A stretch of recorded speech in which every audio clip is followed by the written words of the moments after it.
1 Chronique, chapitre 14.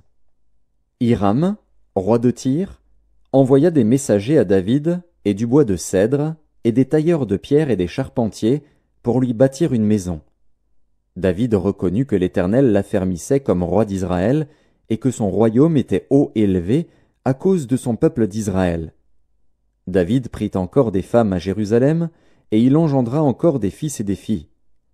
Voici les noms de ceux qui lui naquirent à Jérusalem: Shammua, Shobab, Nathan, Salomon, Jibar, Élishua, Elphélet, Noga, Népheg, Japhia, Élishama, Bééliada et Éliphélet. Les Philistins apprirent que David avait été oint pour roi sur tout Israël, et ils montèrent tous à sa recherche. David, qui en fut informé, sortit au-devant d'eux. Les Philistins arrivèrent et se répandirent dans la vallée des Réphaïm. David consulta Dieu en disant: Monterai-je contre les Philistins, et les livreras-tu entre mes mains? Et l'Éternel lui dit: Monte, et je les livrerai entre tes mains. Ils montèrent à Baal-Pératsim, où David les battit. Puis il dit: Dieu a dispersé mes ennemis par ma main, comme des eaux qui s'écoulent. C'est pourquoi l'on a donné à ce lieu le nom de Baal-Pératsim.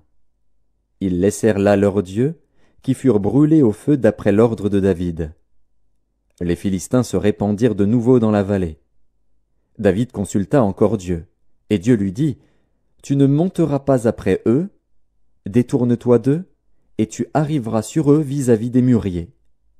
Quand tu entendras un bruit de pas dans les cimes des mûriers, alors tu sortiras pour combattre, car c'est Dieu qui marche devant toi pour battre l'armée des Philistins.